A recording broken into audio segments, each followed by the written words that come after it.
Assalamualaikum warahmatullahi wabarakatuh. Selamat pagi semuanya. Kembali lagi bersama saya Meidiana Syafitri dalam rangka membahas materi fisika. Nah, hari ini kita akan belajar mengenai pemanasan global nih teman-teman. Sebelum kita belajar mengenai pemanasan global, saya mau tanya dulu nih sama teman-teman. Teman-teman, apa kabar semuanya? Semoga teman-teman selalu sehat dimanapun kalian berada ya.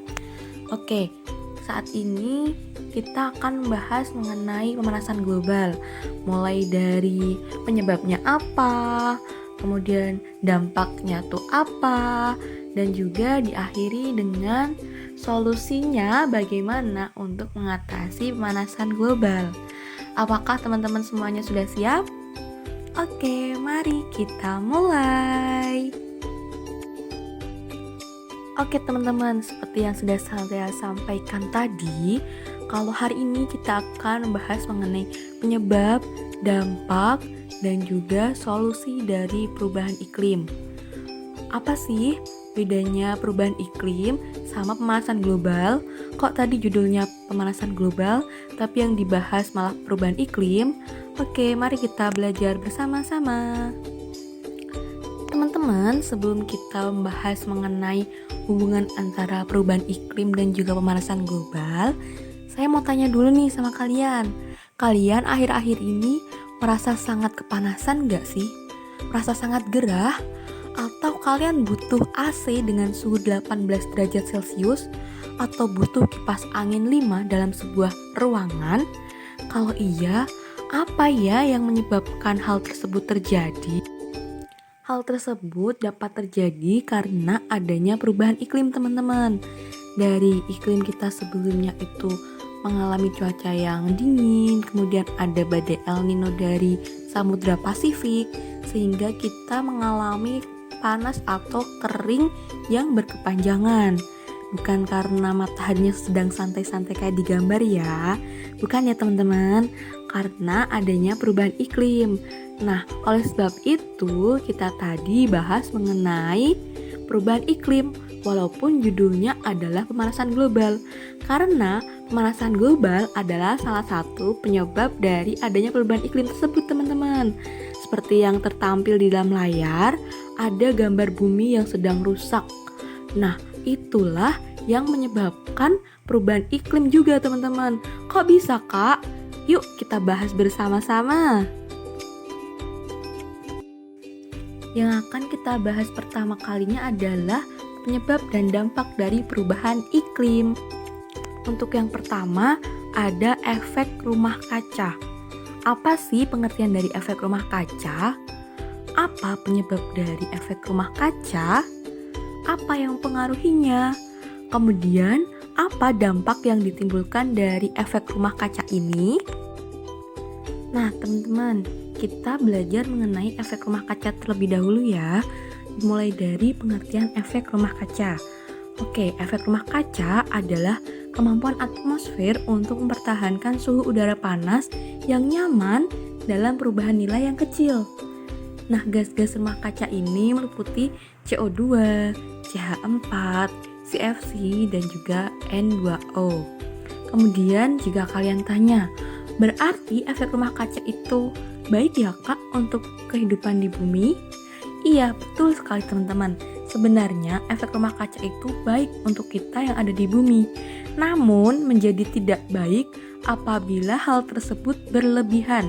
Contohnya, CO2 secara berlebihan dari bahan bakar kendaraan bermotor, kayak mobil, motor yang terlalu banyak. Nah, itu tidak baik untuk kehidupan di bumi karena akan menimbulkan efek rumah kaca yang berlebihan. Kemudian CH4. CH4 ini dihasilkan dari peternakan sapi. Kok bisa, Kak? Iya, teman-teman. Kotoran sapi mengandung metana. Nah, metana tersebutlah yang dinamakan atau nama ilmiahnya tuh CH4. Hal tersebut dapat juga menyebabkan efek rumah kaca teman-teman.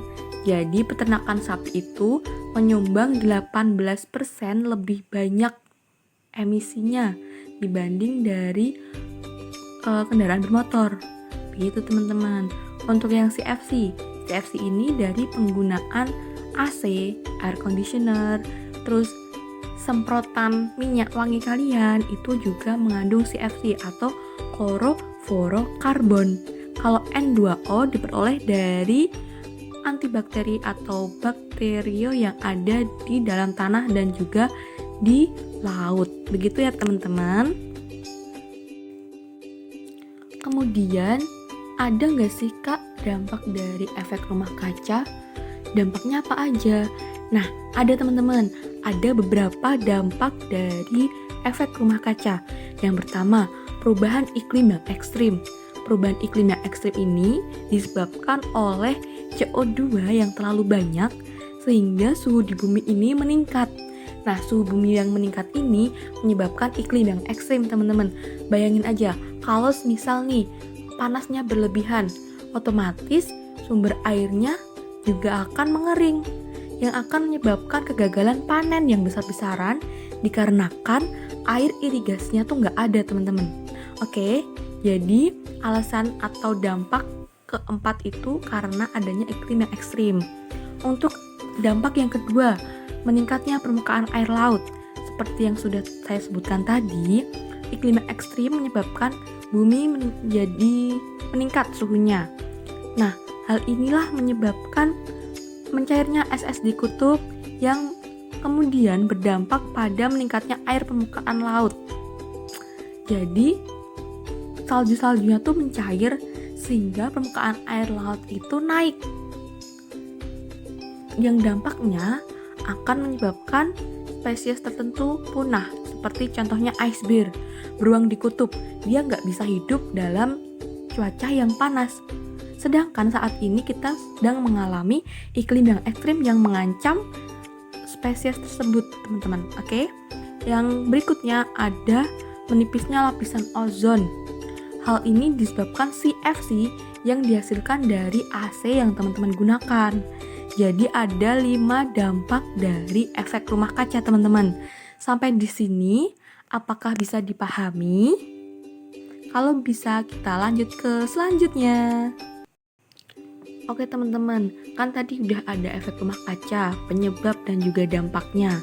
Kita sekarang menuju ke yang kedua nih teman-teman, peningkatan emisi. Di peningkatan emisi ini, kita juga akan membahas tentang pengertian, penyebab, dan juga dampak dari peningkatan emisi ini teman-teman. Oke, yuk kita mulai.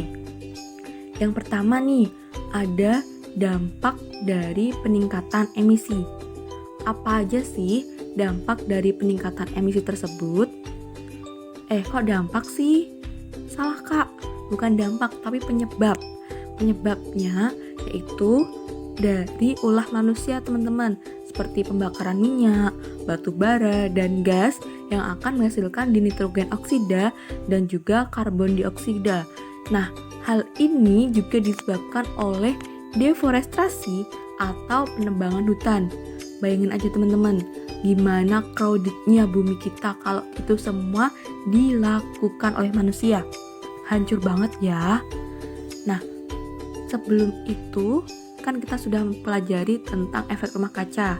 Dilanjut dengan peningkatan emisi. Nah, ini juga ada dampak dari peningkatan emisinya teman-teman. Apa aja dampaknya? Yang pertama ada meningkatnya suhu bumi per tahun. Yang kedua ada abrasi pantai. Yang ketiga ada meningkatnya curah hujan dan juga potensi hujan badai. Yang keempat ada meningkatnya resiko kebakaran hutan. Dan yang terakhir ada cuaca tidak stabil. Kok bisa semuanya terjadi? Oleh sebab itulah teman-teman, adanya hal-hal ini karena adanya perubahan iklim. Bayangin aja, bumi ini udah rusak karena ulah manusia. Ya wajar aja kalau dampaknya ada banyak, dan dampak ini berpengaruh juga terhadap kehidupan manusia yang ada di bumi, teman-teman. Selain peningkatan emisi, ada lagi satu nih teman-teman. Ada last but not least dari perubahan iklim atau penyebab perubahan iklim. Apa itu? Iya, benar. Pemanasan global. Pemanasan global merupakan salah satu dari penyebab perubahan iklim. Pemanasan global adalah suatu bentuk ketidakseimbangan ekosistem di bumi akibat terjadinya proses peningkatan suhu rata-rata atmosfer, laut, dan juga daratan di bumi. Peningkatan emisi sudah, pemanasan global atau global warming. Akan bahas mengenai penyebabnya juga nih. Terus dampaknya, bahaya nggak sih pemanasan global bagi bumi ini?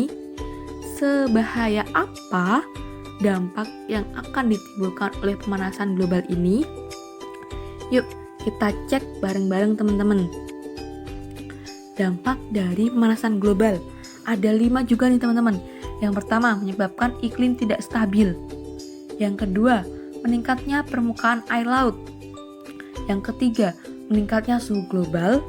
Yang keempat, terjadinya gangguan ekologis. Dan yang terakhir, dampak sosial politik. Kok bisa Kak terjadi iklim tidak stabil?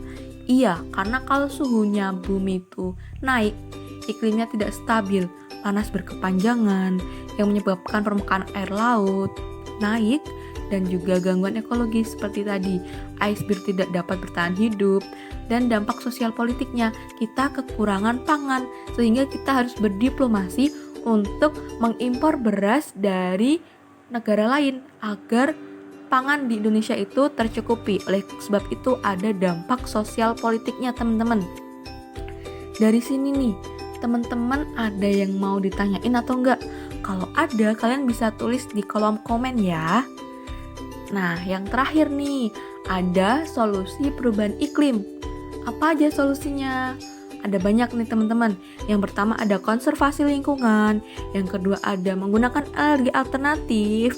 Yang ketiga ada melakukan 3R, reduce, reuse, recycle. Yang keempat ada menggunakan angkutan umum. Yang kelima ada menerapkan standar dan label terhadap regulasi pembuatan gedung. Yang keenam ada memberlakukan standar pada subsidi BBM. Yang ketujuh melindungi dan memulihkan hutan tropis. Dan yang terakhir melakukan transformasi pangan. Kok ada banyak banget solusinya Kak? Ya iyalah ada banyak. Ya penyebab dampaknya aja sebegitu bahayanya. Oleh karena itu solusinya juga harus banyak untuk mengatasi hal-hal yang sudah disebutkan di awal tadi. Mengapa konservasi lingkungan itu penting? Agar iceberg tidak punah. Mengapa energi alternatif itu penting? Agar batu baranya tidak cepat habis. Energi alternatif itu ada apa saja? Ada berupa PLTB, pembangkit listrik tenaga bayu, PLTS, pembangkit listrik tenaga surya, PLTA, tenaga air, dan juga ada PLTGL, gelombang laut. Terus kemudian ada reduce, reuse, recycle, menggunakan kembali, terus merecycle itu mengolah kembali, dan reduce itu mengurangi. Kemudian ada angkutan umum, kita harus menggunakan angkutan umum agar tidak memperbanyak penggunaan kendaraan pribadi yang akan menyebabkan CO2-nya meningkat teman-teman.